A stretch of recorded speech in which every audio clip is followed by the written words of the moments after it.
السلام علیکم ورحمۃ اللہ وبرکاتہ۔ الحمد للہ نحمده ونستعینه ونستغفره ونؤمن به ونتوکل علیہ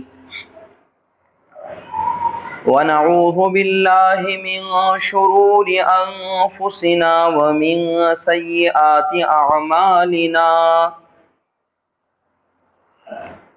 ونعوذ بالله من شرور أنفسنا ومن سيئات أعمالنا من يهده الله فلا مضل له ومن يضلله فلا هادي له ونشهد أن لا إله إلا الله وحده لا شريك له ونشهد أن سيدنا وسندنا وطبيبنا وحبيبنا ومولانا محمدا عبده ورسوله أما بعد فقد قال الله تبارك وتعالى في كلامه المجيد والفرقان الحميد أعوذ بالله من الشيطان الرجيم بسم الله الرحمن الرحيم ورفعنا لك ذكرك آمنت بالله صدق الله مولانا العظيم وصدق رسوله النبي الكريم ونحن على ذلك من الشاهدين والشاكرين والحمد لله رب العالمين اللهم صل على محمد وعلى آل محمد وبارك وسلم۔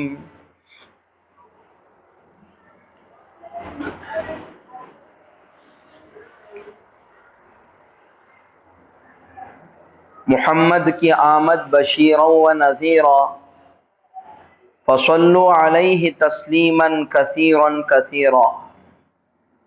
بزرگان محترم، اللہ تعالیٰ کے فضل و کرم سے آپ حضرات کے سامنے پچھلے 3 جمعے سے جناب محمد رسول اللہ صلی اللہ علیہ وسلم کی سیرت طیبہ بیان ہو رہی ہے، اور انشاءاللہ آج کے اس جمعہ میں میلاد النبی یعنی جناب محمد رسول اللہ صلی اللہ علیہ وسلم کی ولادت بسعادت کا ذکر ہوگا۔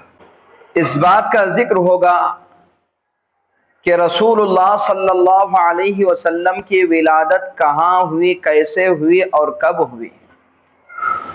اس سے قبل یہ جاننا بھی ضروری ہے کہ حضور پاک صلی اللہ علیہ وسلم کی ولادت کی تاریخ کیا ہے۔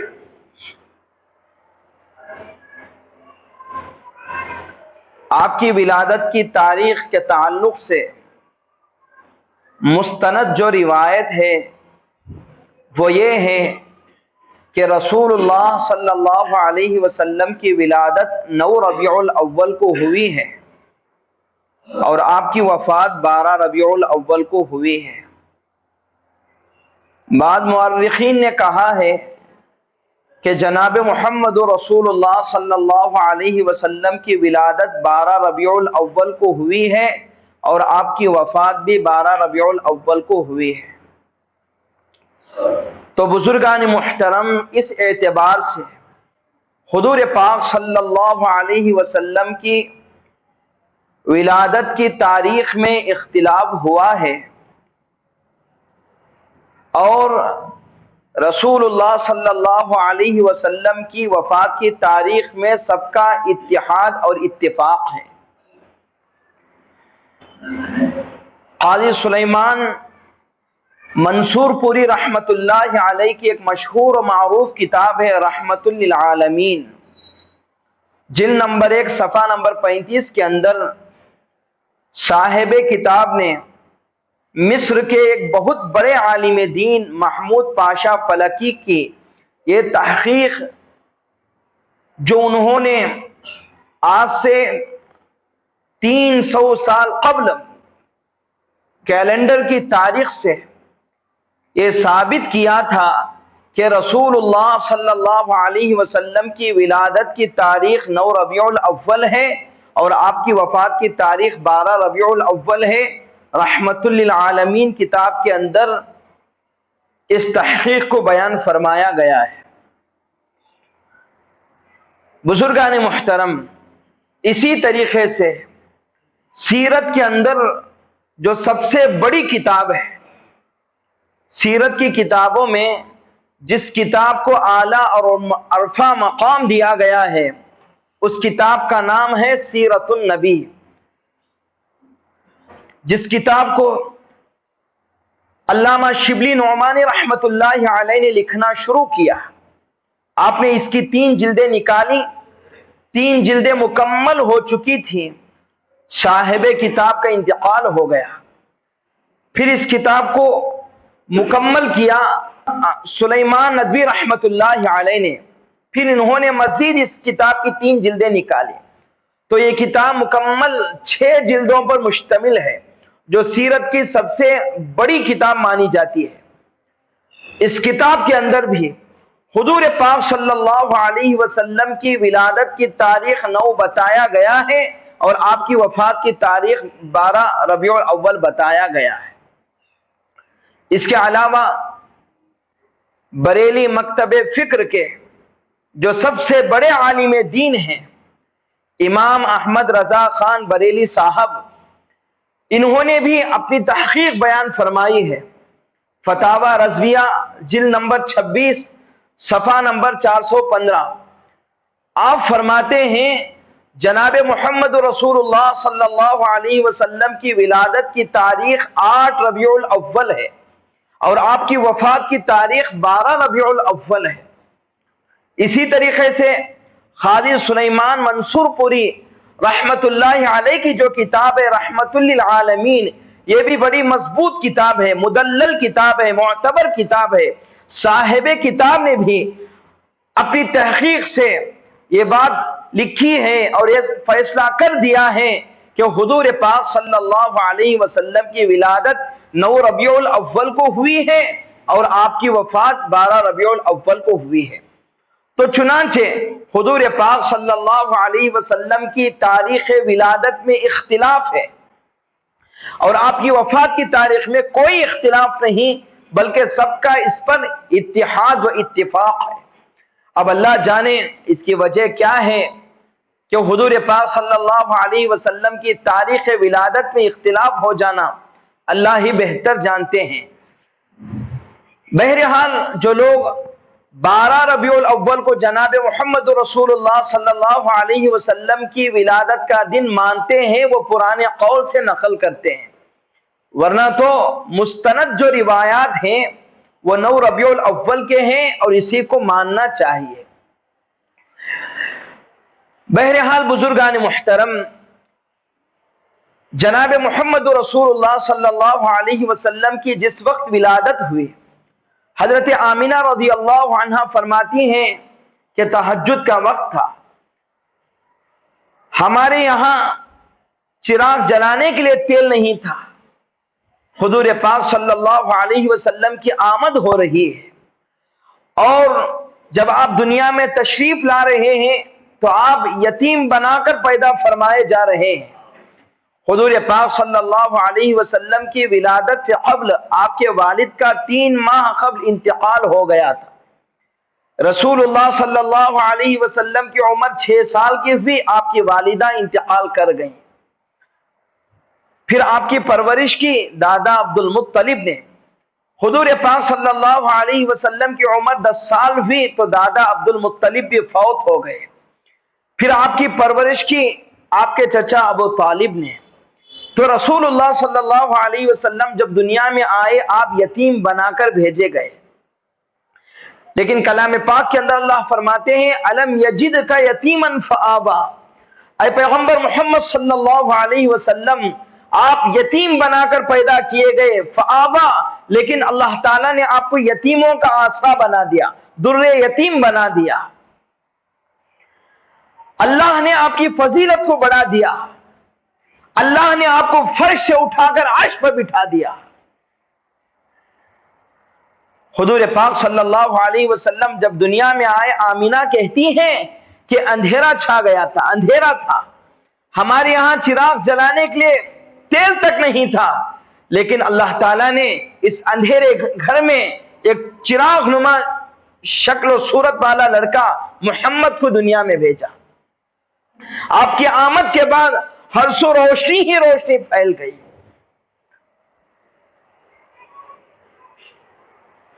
حضور پاک صلی اللہ علیہ وسلم جب آئے اندھیرا تھا، لیکن آپ سراجم منیرہ بنا کر پیدا کیے گئے، روشن سورج بنا کر اب پیدا کیے گئے۔ یہاں پر ضمنی طور پر ایک بات آپ کو بتاتا چلوں، قرآن نے جناب محمد رسول اللہ صلی اللہ علیہ وسلم کو سورج کہا ہے، چاند نہیں کہا۔ سارا قرآن آپ کھول کر دیکھیں، حضور پاک صلی اللہ علیہ وسلم کو سورج کہا گیا ہے، چاند نہیں کہا گیا۔ سراجم منیرہ کہا گیا ہے، قمرم منیرہ نہیں کہا گیا۔ اس کی وجہ کیا ہے؟ علماء نے صرف اس ایک لفظ پر ہزاروں کتابیں لکھی ہیں۔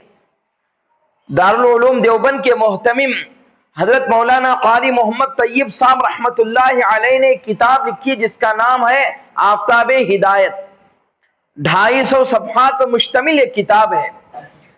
صاحب کتاب نے صرف یہ ایک لفظ جو ہے سراجم منیرہ، اس کو مد نظر رکھتے ہوئے آپ نے کتاب لکھی ہے کہ اس میں کیا حکمت ہے، اس میں کیا حکمت ہے۔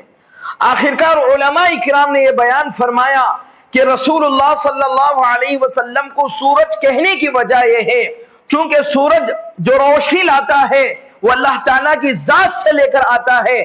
سورج کو جو روشنی ملتی ہے صرف واحد اللہ سے وہ روشنی ملتی ہے، اللہ کے سوا وہ کسی سے روشنی حاصل نہیں کرتا۔ لیکن چاند وہ اپنی روشنی لانے میں اللہ کے علاوہ کی مخلوق کا محتاج ہے۔ چاند جو روشنی لاتا ہے وہ سورج سے ہو کر روشنی لاتا ہے۔ اگر جناب محمد رسول اللہ صلی اللہ علیہ وسلم کو قمرم منیرہ کہا جاتا تو پھر دنیا کے لوگ کہتے یہ تو قمرم منیرہ ہے، یہ اللہ سے روشنی نہیں لایا، یہ تو اللہ کے علاوہ سے روشنی لایا ہے۔ اللہ تعالیٰ نے اپنے پیغمبر کو چھوٹی چھوٹی اور باریک باریک باتوں سے پاک و صاف رکھ کر دنیا میں بھیجا ہے۔ اور دیکھیں جب چاند آتا ہے، چاہے وہ 14ویں رات کا چاند کیوں نہ ہو، پھر بھی دنیا میں اندھیرا چھایا ہوا ہوتا ہے۔ باہر تھوڑا بہت آپ کو روشنی نظر آئے گی لیکن مسجد پھر بھی اندھیرا چھایا ہوا ہے۔ لیکن سورج کا معاملہ ایسا نہیں، جب سورج آتا ہے ہر طرف روشنی ہی روشنی ہوتی ہے۔ گویا کہ بتلانا یہ ہے جس طریقے سے سورج کی روشنی سے ساری کائنات منور ہوئی ہے، اسی طریقے سے جناب محمد رسول اللہ صلی اللہ علیہ وسلم کی روشنی سے ساری کائنات منور ہوگی۔ اور جب سورج آتا ہے تو صرف کسی ایک علاقے کے لیے نہیں ہوتا کہ بھائی سورج ہندوستان کے لیے آیا ہے آج وہ پاکستان کے لیے نہیں یا بنگلہ دیش کے لیے، ایسی بات نہیں۔ سورج آتا ہے تو سورج ساری دنیا کے لیے آتا ہے۔ اسی طریقے سے جناب محمد رسول اللہ صلی اللہ علیہ وسلم کی جو آمد ہوئی ہے وہ صرف مکے والوں کے لیے نہیں، وہ مدینے والوں کے لیے نہیں، بلکہ حضور پاک صلی اللہ علیہ وسلم کی آمد سارے عالم کے لیے آپ کی آمد ہے۔ اور اسی طریقے سے جب سورج آتا ہے، سورج کی روشنی سے انسان بھی فائدہ حاصل کرتے ہیں، جانور بھی فائدہ حاصل کرتے ہیں، جنات بھی اس سے فائدہ حاصل کرتے ہیں، اور چرندے اور پرندے بھی اس کی روشنی سے فائدہ حاصل کرتے ہیں۔ جس طریقے سے کائنات کا ہر ذرہ سورج کی روشنی سے فائدہ حاصل کرتا ہے، اسی طریقے سے جناب محمد رسول اللہ صلی اللہ علیہ وسلم کی روشنی سے ہر ذرہ ذرہ فیضیاب ہو رہا ہے، اور آپ کی روشنی سے ہر ایک منور ہو رہا ہے۔ تو بزرگان محترم، کلام پاک کے اندر جناب محمد رسول اللہ صلی اللہ علیہ وسلم کو سراجم منیرہ کہا گیا، قمرم منیرہ نہیں کہا گیا۔ ایک بڑا لمبا موضوع ہے، انشاءاللہ کبھی موقع ہوگا تو پھر اس پر بات کریں گے۔ جب حضور پاک صلی اللہ علیہ وسلم کی ولادت ہوئی، دادا عبد المطلب خوش ہو گئے، چچا ابو طالب خوش ہوئے۔ دادا عبد المطلب نے کہا میرا بیٹا عبداللہ جو دنیا سے چلا گیا اس کی نشانی آ گئی، اور دادا عبد المطلب حضور پاک صلی اللہ علیہ وسلم کی تعریف کرنے لگے، ارے بچہ کتنا خوبصورت ہے۔ 2-4 دن گزر گئے، سارے مکہ مکرمہ میں حضور پاک صلی اللہ علیہ وسلم کی ولادت کے چرچے ہی چرچے ہونے لگے کہ خاندان قریش میں ایک بچہ پیدا ہوا ہے، اس کی شکل ایسی ہے، اس کی آنکھیں ایسی ہیں، اس کے کان ایسے ہیں، اس کے لب ایسے ہیں۔ دادا عبد المطلب اپنے کندھے پر بٹھا کر مکے کی گلیوں میں لے جاتے، اور ہر ایک حضور پاک صلی اللہ علیہ وسلم کی تعریف میں رطب اللسان ہوتا۔ اس لڑکے کو دیکھیں کتنا خوبصورت ہے، اس کی آنکھیں دیکھیں، اس کے کان دیکھیں، اس کے لب دیکھیں۔ عیون الاثر فتح الباری جلد نمبر 7 کے اندر لکھا ہے، جب دادا عبد المطلب نے دیکھا کہ کائنات کے لوگ حضور پاک صلی اللہ علیہ وسلم کی تعریف کر رہے ہیں تو میں اس کا نام محمد رکھ دیتا ہوں تاکہ اس محمد کی قیامت تک تعریف ہوتی رہے۔ لفظ محمد کا ترجمہ ہے جس کی تعریف کی جائے۔ اب ہر کوئی رسول اللہ صلی اللہ علیہ وسلم کی تعریف کر رہا ہے تو دادا عبد المطلب نے آپ کا نام محمد رکھ دیا۔ 3 دن 4 دن 7 دن ہو گئے۔ طبقات ابن سعد جلد نمبر 1 کے اندر ہے، عربوں کا رواج تھا بچوں کو شہر والی عورتیں اور مائیں دودھ نہیں پلاتی تھی، ان کی اچھی ساکھ بنانے کے لیے، ان کو صحت یاب رکھنے کے لیے کھلی آب و ہوا میں قریوں میں وہاں سے دائیاں آتی، ان کے حوالے بچوں کیا جاتا، وہ دودھ پلا کر پال پوس کر بچوں کو لاتی تھی۔ چنانچہ مکہ مکرمہ میں مدینے سے اور اطراف اکناف کے علاقے سے عورتیں آئیں، ہے کسی کے ہاں کوئی بچہ ہے جس کی ہم تربیت کریں، پرورش کریں، اب جس کی بدولت انہیں معاوضہ بھی ملتا تھا۔ اب عورتیں آتی گئیں، دادا عبد المطلب کے یہاں آئی، دیکھا کہ نام محمد ہے، بڑا خوبصورت بچہ ہے لیکن یتیم ہے۔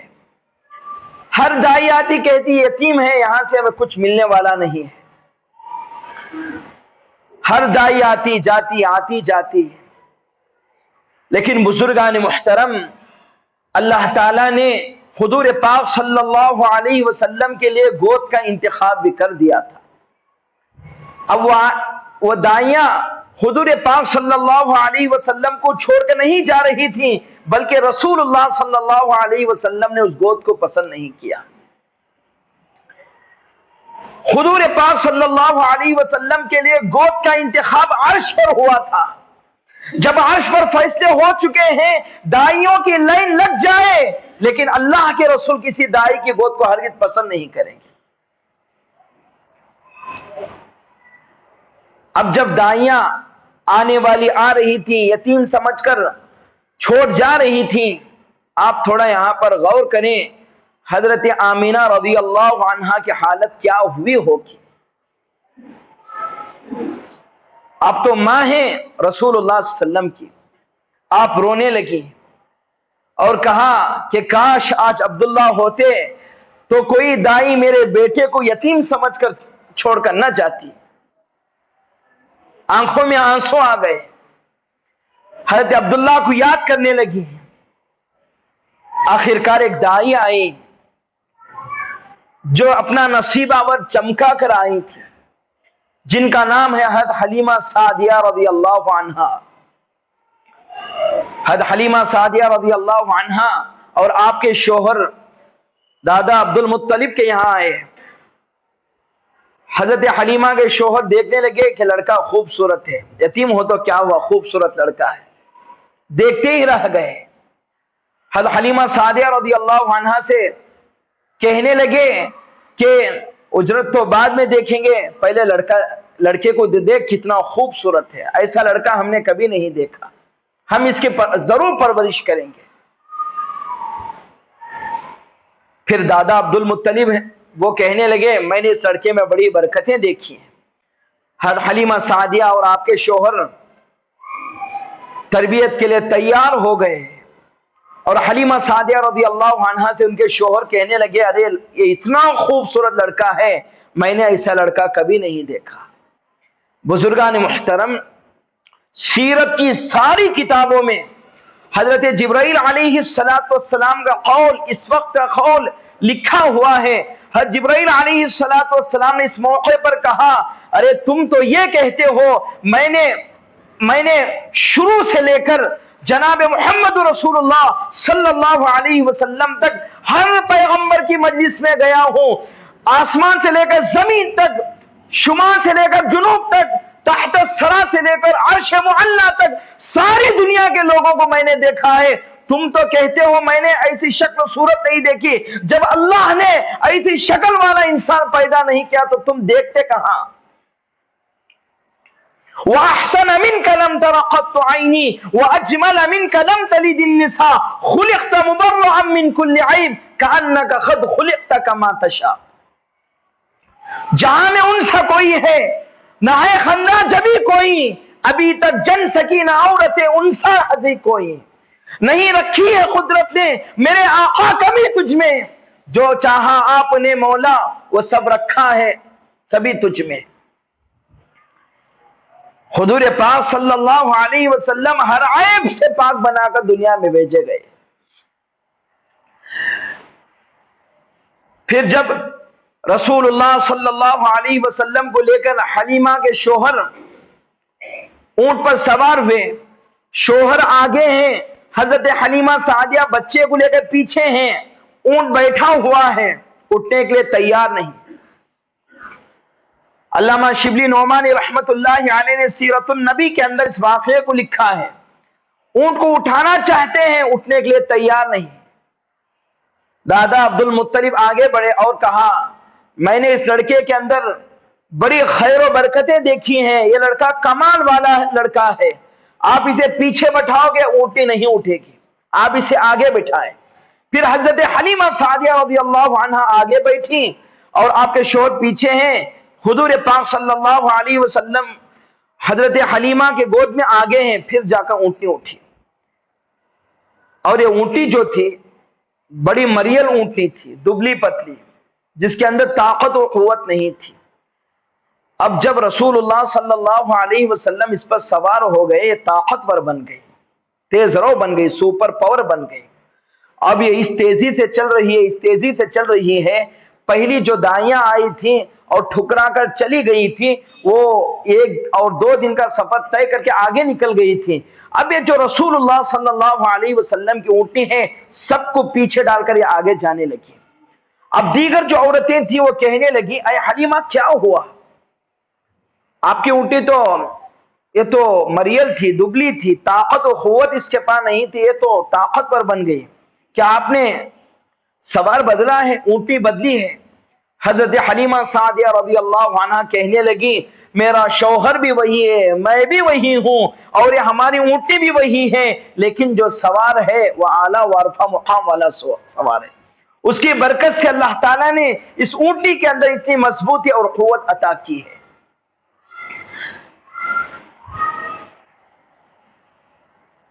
پھر حضرت حلیمہ سعدیہ رضی اللہ عنہا جناب محمد رسول اللہ صلی اللہ علیہ وسلم کو اپنے یہاں لے کر آپ کی تربیت کرنے لگی، اور دنیا نے یہ بھی دیکھا ہے، تاریخ کی کتابوں کے اندر اس بات کو لکھا گیا ہے کہ حضرت حلیمہ سعدیہ رضی اللہ عنہا جب بھی رسول اللہ صلی اللہ علیہ وسلم کو دودھ پلاتی تو سیدھے جانب سے دودھ پلاتی. ایک مرتبہ بائیں جانب سے دودھ پلانا چاہا، حضور پاک صلی اللہ علیہ وسلم نے انکار کیا، ہرگز پینے کے لیے تیار نہیں ہے. دراصل رسول اللہ صلی اللہ علیہ وسلم کو یہ بتانا تھا. دیکھیں، بلکہ بات یاد رکھیں، ہر نبی شعور نبوت لے کر پیدا ہوتا ہے.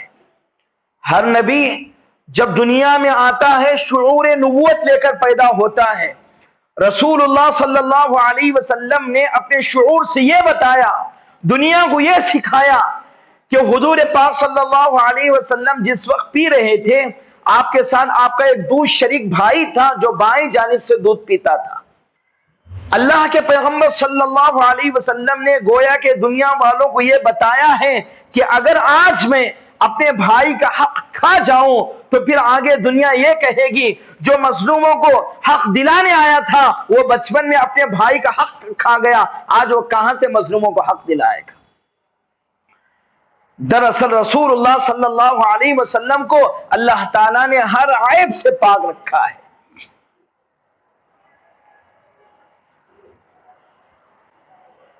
حضور پاک صلی اللہ علیہ وسلم کی ایک بہن تھی جن کا نام شیما ہے. حضرت شیما رضی اللہ عنہا فرماتی ہیں کہ میرا بھائی یہ بڑا خوبصورت بھائی ہے. رسول اللہ صلی اللہ علیہ وسلم سے حضرت شیما کو بڑی محبت، بڑی الفت تھی. خوشی سے لے جاتی، کندھوں پر بٹھاتی اور کہتی میرا بھائی بڑا خوبصورت ہے، بڑی برکتوں والا بھائی ہے. جب میں اسے چار پائی پر لٹاتی ہوں اور کھیلتی ہوں اور سورج آتا ہے، سورج ہم پر تو وہ دھوپ پڑتی ہے لیکن رسول اللہ صلی اللہ علیہ وسلم پر دھوپ نہیں پڑتی. ایک ابر آتا ہے جو حضور پاک صلی اللہ علیہ وسلم پر دھوپ پڑنے سے روکتا ہے. اور جب بھی حضور پاک صلی اللہ علیہ وسلم کے جسم سے کرتا ہٹتا ہے، اللہ تعالیٰ نے فرشتوں کو یہ ڈیوٹی رکھا رکھی تھی کہ جب بھی کرتا ہٹے تو فوراً حضور پاک صلی اللہ علیہ وسلم کو ڈھک دو. یہی وجہ ہے حضور پاک صلی اللہ علیہ وسلم کے سطر کو ساری زندگی میں کسی نے نہیں دیکھا. آپ اندازہ لگائیں، اللہ کے پیغمبر کو اللہ نے ہر عیب سے پاک رکھا ہے اور ہر باریک باریک چیزوں سے آپ کو پاک رکھا ہے. اور حضرت حلیمہ سعدیہ رضی اللہ عنہ کہتی ہیں اللہم ابقی لنا محمد، اے اللہ میرے اس بھائی محمد کا چرچا آپ قیامت تک باقی رکھنا، میرے بھائی محمد کا ذکر آپ قیامت تک باقی رکھنا. اور جب حضور پاک صلی اللہ علیہ وسلم 3 سال کے ہوئے، حضرت حلیمہ سعدیہ رضی اللہ عنہ آپ کی انگلی پکڑ کر آپ کو پھراتے رہتی. وہاں سے راہب گزرتے، یہودی گزرتے، عیسائی گزرتے، مجوسی گزرتے، وہ یہ بعد میں دیکھتے کہ لڑکی کون ہے، اس سے قبل وہ محمد صلی اللہ علیہ وسلم کو دیکھتے اور دیکھتے ہی رہ جاتے اور تعریف میں رطب اللسان ہو جاتے، اپنے آپ کو حضور پاک صلی اللہ علیہ وسلم وہ عشق و محبت میں اور آپ کی شکل و صورت بیان کرنے میں وہ پاگل ہو جاتے، وہ اپنے آپ کو بھول جاتے. میں یہاں پر ایک بات یہ بھی کرنا چاہتا ہوں، وقت کی بڑی قلت ہے. دیکھیں یہ ربیع الاول کا مہینہ ہے، بعض لوگ یہ اپنا خیال ظاہر کرتے ہیں کہ فلاں فلاں مسلک والے، فلاں فلاں طبقے کے لوگ میلاد النبی نہیں مناتے. میری بات کو تھوڑا غور سے سنیں. میں نہ کسی کی تردید کرنا چاہ رہا ہوں، نہ کسی سے میں اختلاف کرنا چاہتا ہوں، بس ایک معتدل بات آپ کے حضور رکھنا چاہتا ہوں تاکہ ہمارے درمیان کی اختلاف ختم ہو جائے. کم از کم ہمارے اپنے بھائی کو مسلمان ماننا اتنا تو سیکھ جائے. اس لیے یہ بات مجھے کہنی پڑ رہی ہے. کہتے ہیں کہ فلاں فلاں لوگ میلاد النبی نہیں مناتے، یہ عاشق رسول نہیں ہے، یہ گستاخ رسول ہے. اب گستاخ رسول کا معنی یہ ہو گیا کہ یہ اسلام سے خارج ہیں. اس سے بڑھ کر اور کوئی، اس سے بڑا لفظ اور کوئی ہو نہیں سکتا. لیکن بزرگان محترم، میں یہ بتانا چاہتا ہوں کہ میلاد النبی کہتے کسے ہیں؟ میلاد النبی کہتے ہیں کہ جس مجلس میں جناب محمد رسول اللہ صلی اللہ علیہ وسلم کی ولادت کا ذکر ہو اسی کو میلاد النبی کہتے ہیں.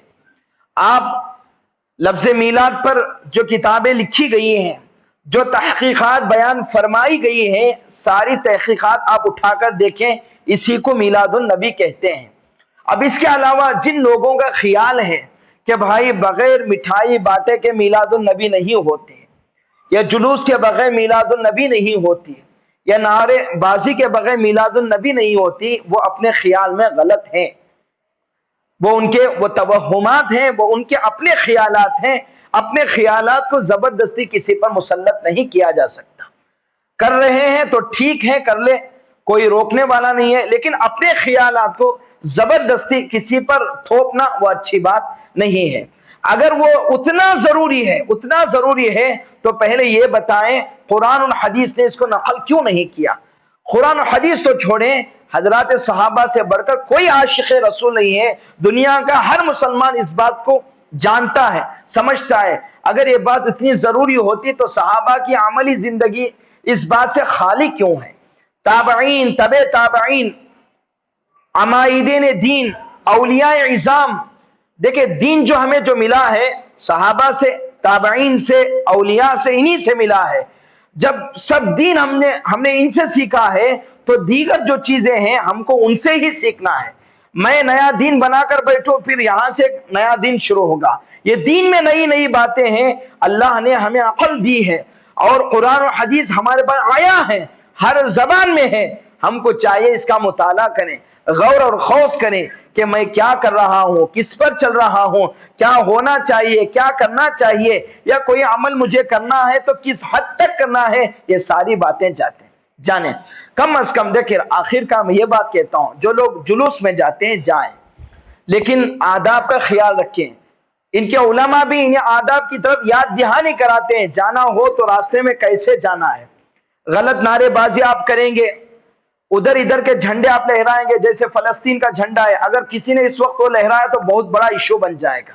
یہ ایک آدمی کرتا ہے، سارے مسلمانوں کے بیچ پر بدنامی، یہ ہوتا، ایسا نہ ہو، اور غلط نعرے بازی نہ ہو۔ احترام رکھیں، درود شریف پڑھتے ہوئے جائیں، غلط باتیں نہ ہو، ڈھول باجا نہ ہو، گانے نہ ہو، لڑائی جھگڑے نہ ہو۔ دیکھیں آخر کار یہ جلوس کا جو عمل ہے بس ہم اس کو مستحب کہہ سکتے ہیں۔ کیا کہہ سکتے ہیں؟ مستحب کہہ سکتے ہیں یا مباح کہہ سکتے ہیں۔ کرے تو کوئی ثواب نہیں اور نہ کرنے پر کوئی عذاب نہیں، اتنا کہہ سکتے ہیں، یا ثواب والا کام کہہ سکتے ہیں۔ لیکن کسی ثواب والے کام کرنے کے لیے آپ ایک گناہ کا کام کر رہے ہو، حرام کام کر رہے ہو، جیسے ڈھول باجا ہے، گالی گلوچ ہے، ناچنا ہے، تب یہ مباح کام کرنا کوئی آپ پر ضروری نہیں ہے۔ سمجھیں نا آپ میری بات، میں ایک معتدل بات آپ حضرات کی نظر کرنا چاہتا ہوں، میں کوئی اختلاف کی بات یہاں سے نہیں کر رہا۔ اس بات کا خیال رکھیں، حالات درست نہیں ہیں، حالات صحیح نہیں ہیں، بالخصوص شہر داونگرے کے حالات جو بہتر نظر آ رہے ہیں، ہماری چند غلطیوں کی بنیاد پر حالات بگڑ سکتے ہیں، جیسا کہ ہم نے کئی جگہ دیکھا ہے۔ حالات کے بگڑنے کا سبب نہ بنے، یہ بڑا نازک وقت ہے، ہمیں شعور والا انسان بن کر آگے بڑھنا ہے۔ کسی سے اختلاف کرنا، کسی کے بارے میں، ابھی جو محرم کا مہینہ گزرا ہے اس میں جو تعزیہ لے جایا گیا، ایک مسجد کے سامنے گیا، ہمارے داونگیرے کی بات کر رہا ہوں، وہاں پر ایسے نعرے بازیاں ممبر رسول سے میں اس کو بیان نہیں کرنا چاہتا، یہ طریقہ کس نے سکھایا؟ کیا یہ اخلاق ہے؟ حضور پاک صلی اللہ علیہ وسلم کی تعلیمات یہ ہے؟ یا مجھے اتنا بتائیں، کیا میلاد النبی بنانے پر بس اتنا بنانا جنت میں جانے کے لیے کافی ہے؟ ہمیں سے ہر ایک جانتا ہے جنت میں جانے کے لیے اتنا کافی نہیں، بلکہ حضور پاک صلی اللہ علیہ وسلم کی سیرت اور سنت کو اپنانا ضروری ہے۔ ورنہ تو حضور پاک صلی اللہ علیہ وسلم کی ولادت پر خوشی ابو طالب نے بنائی، ابو لہب نے بنائی، دادا عبد المطلب نے بنائی۔ اٹھائیں تاریخ کی کتابیں، ہر سیرت کی کتاب اٹھا کر دیکھیں، ابو طالب جو رسول اللہ صلی اللہ علیہ وسلم کے چچا ہیں، 100 اونٹیوں کو آپ نے حضور کی ولادت پر ذبح کیا ہے۔ کیا اس عمل پر آپ کو جنت دے دی جائے؟ لیکن جب آپ کی وفات ہو رہی تھی، رسول اللہ صلی اللہ علیہ وسلم نے شفقت سے کہا، چچا ایک مرتبہ کان میں ہی صحیح کلمہ پڑھ لیں۔ چچا ابو طالب نے کہا، اخترت النار علی الآر، میں جہنم کو تو پسند کر سکتا ہوں لیکن آر کو پسند نہیں کر سکتا۔ تو بزرگان محترم، عاشق رسول ہونے کا مطلب اور مفہوم یہ ہے جہاں آپ کی ولادت پر خوشی منایا جا رہا ہے وہیں یہ عزم بھی کرنا ہے کہ میں ساری زندگی رسول اللہ صلی اللہ علیہ وسلم کی سیرت اور سنت پر مر مٹوں گا. یہ ہے حقیقی عاشق رسول کا مطلب. اللہ تعالی ہم سب کو عمل کرنے کی توفیق عطا فرمائے. آخر میں یہ بات کہنا چاہتا ہوں، جیسے کہ گزشتہ جمعہ بھی اعلان ہوا تھا اور ہفتہ بھر اس تعلق سے اعلانات ہوئے بھی ہیں، بزرگان دین، عاملین دین، اور ہم میں سے ہر ایک اس بارے میں متفکر ہیں. ہم دیکھ بھی رہے ہیں کہ جوائنٹ پارلیمانی کمیٹی نے وقف ترمیمی بل 2024 کے سلسلے میں ہم تمام مسلمانوں سے رائے طلب کی ہے، اور الحمدللہ تھوڑی فکروں کے بعد، کاوشوں کے بعد 2 کروڑ کا کوٹا سے آگے بڑھ کر 2 کروڑ 20 لاکھ اب تک میل جا چکے ہیں. اب تک اتنی رائے مسلمانوں نے دی ہے. لیکن بڑی افسوس کی بات یہ ہے ملک ہندوستان کے اندر قریب 30 کروڑ مسلمان رہتے ہیں. 30 کروڑ میں سے صرف 2 کروڑ مسلمان، وہ بھی اتنی جد و جہد کے بعد کرنا، یہ ہمارے لیے بڑی شرمندگی کی بات ہے. اس کی سب سے بڑی وجہ یہی ہے ہماری اختلافات. ہماری اختلافات ہی اس کی بنیادی وجہ ہے. اگر ہم متحد ہو جاتے ہیں، اپنے مسلک پر چلتے ہوئے کم از کم دوسرے بھائی کو مسلمان سمجھ کر زندگی گزارتے ہیں، شاید آج ہماری یہ نوبت نہ ہوتی. بہرحال جو ہوا وہ ہوا. ماضی پر افسوس تو ہے لیکن حال بنانے کی ضرورت ہے. بہرحال بزرگان محترم، تم میں سے میں امید کرتا ہوں کئی سارے لوگوں نے میل ارسال کیا ہوگا، لیکن ابھی بھی بہت بڑا کام باقی ہے. اور یہ بھی یقینی بات ہے کہ ہم میں سے کئی سارے لوگوں نے میل نہیں کیا ہوگا یا اپنے گھروں سے میل کو ارسال نہیں کیا ہوگا. دیکھیں، اس مسئلے کو ہلکے میں نہ لیں. یہ جو مسئلہ ہے یہ اللہ کی املاک کا مسئلہ ہے، اللہ کے اوقاف کا مسئلہ ہے. یہ میرے آپ کے گھر کا مسئلہ نہیں ہے، یہ فلاں مسلک کا مسئلہ نہیں ہے. یہ سارے مسلمانوں کا مسلک ایمان کا مسئلہ ہے. یہ اللہ کے اوقاف کا مسئلہ ہے. اب اللہ کے اوقاف کی حفاظت کرنا بحیثیت مسلمان ہونے کے ہم سب پر یہ ذمہ داری عائد ہوتی ہے. تو اس اعتبار سے ہم سب کو بڑھ چڑھ کر اس پر حصہ لینا ہے. اور ہم سوشل میڈیا کے ذریعے دیکھ رہے ہیں جو شر پسند لوگ ہیں وہ اپنی جانب سے بھی تحریکیں چلا رہے ہیں، ووٹنگ کرا رہے ہیں، وہ بھی رائے دے رہے ہیں. اب بھائی ان کا یہاں پر کوئی کام ہے نہیں. یا اوقاف کا مسئلہ یہ صرف مسلمانوں کا مسئلہ ہے. اب ان کو ٹانگ اڑانے کی کوئی ضرورت نہیں تھی، لیکن باطل اسی کو کہتے ہیں. اب دیکھیں، اگر خدا نہ خواستہ بل پاس ہو گئی، انہیں بڑی آسانی ہو گئی. پھر مساجد کو منہدم کرنا، درگاہوں پر قبضہ جمانا، یہ ان کے لیے بڑا آسان ہوگا. تو اس لیے اس ذمہ داری کا احساس کرتے ہوئے آج اس کے لیے آخری دن بچا ہے. مسجد خداداد کے مصلیوں میں سے کوئی ایسا نہ ہو جس نے میل ارسال نہ کیا ہو. خود بھی میل کریں اور اپنے گھر والیوں کو بھی اس کی ترغیب دیں اور اپنے دوست و احباب میں بھی اس بات تک پہنچائیں. اور میں نوجوانوں سے گزارش کرتا ہوں، نماز ہونے کے فوری بعد دعا سے قبل وہ باہر کھڑے رہیں. سب سے گزارش کر کے انہیں میل کرنے کا اہتمام کرائیں. جس کسی کو نہیں آتا، جسے آتا ہے اسے سیکھ کر میل کریں. اگر کسی کو نہیں آتا کم از کم مجھ سے ہی سیکھ لیں، رابطہ کر لیں. اللہ تعالیٰ سے دعا ہے کہ اللہ تعالیٰ اس غلط فیصلے کا خاتمہ فرمائے، اللہ تعالیٰ اوقاف کی حفاظت فرمائے. آمین. وآخر دعوانا ان الحمدللہ رب العالمین.